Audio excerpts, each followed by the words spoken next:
What if I told you that Africa had world-class universities long before Europe even dreamed of higher education? That while the so-called Dark Ages engulfed Europe, Africa was a shining beacon of knowledge, innovation, and scholarship. Get ready, because today we're diving deep into the untold history of Africa's ancient universities, the institutions that shaped the world before Europe even emerged in history as we know it. For centuries, history books have told us that Africa was a land of primitive tribes, devoid of education and knowledge. This couldn't be further from the truth. Africa was home to some of the world's greatest centers of learning.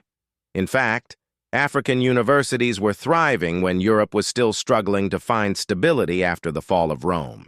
Historians have often ignored the role Africa played in shaping world knowledge. Western narratives tend to focus on the Renaissance as a time of great learning and cultural revival. But where did much of that knowledge come from? Africa.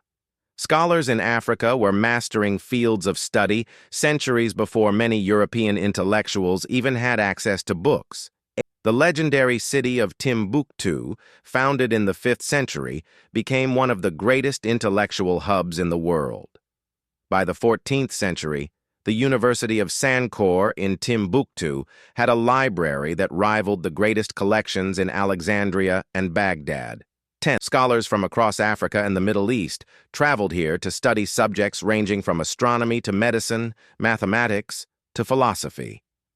The students of Timbuktu studied in a highly structured academic setting, where debates and discussions were a key part of learning.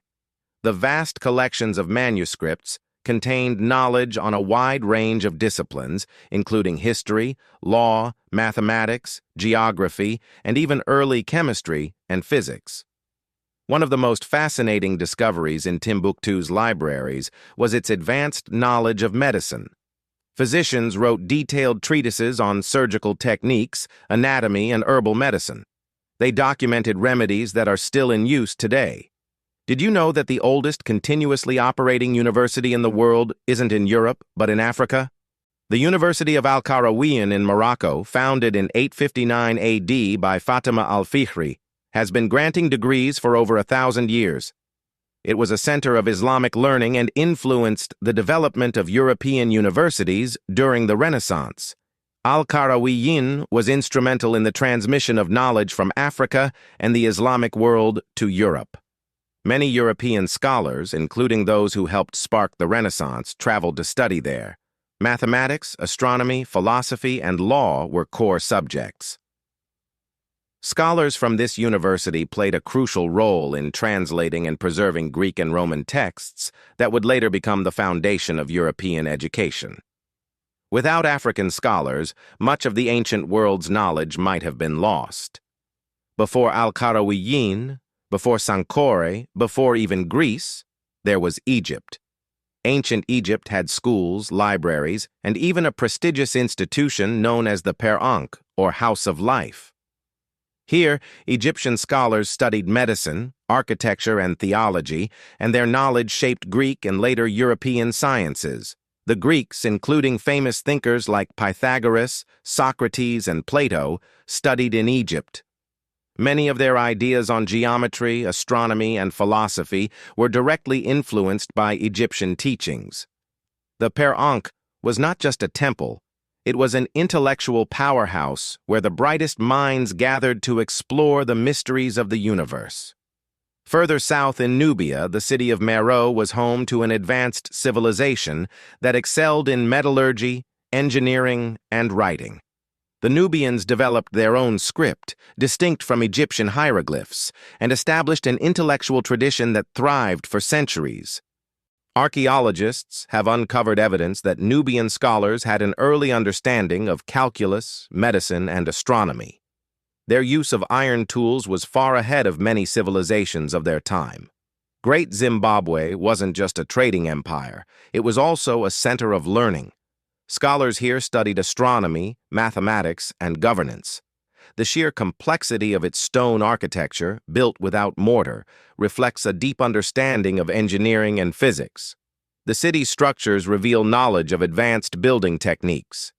The massive stone walls, some reaching 30 feet high, stand as proof of sophisticated engineering. The people of Great Zimbabwe were master builders, and their city was a symbol of African innovation. During the Middle Ages, when Europe was emerging from the Dark Ages, African scholars had already developed advanced mathematical and medical knowledge. Many European scholars studied in African institutions or translated African texts, which later fueled the European Renaissance. The famous Fibonacci sequence, often credited to an Italian mathematician, was actually based on African Arabic mathematical knowledge. With colonialism came the deliberate destruction of Africa's intellectual heritage. Thousands of manuscripts were burned, universities were abandoned, and Africa was systematically stripped of its scholarly prestige.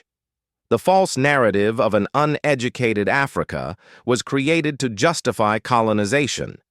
Today, efforts are being made to restore Africa's lost manuscripts and revive its educational institutions. Timbuktu's libraries are being preserved, and African scholars are reclaiming their place in history. Africa's legacy of education is far from over.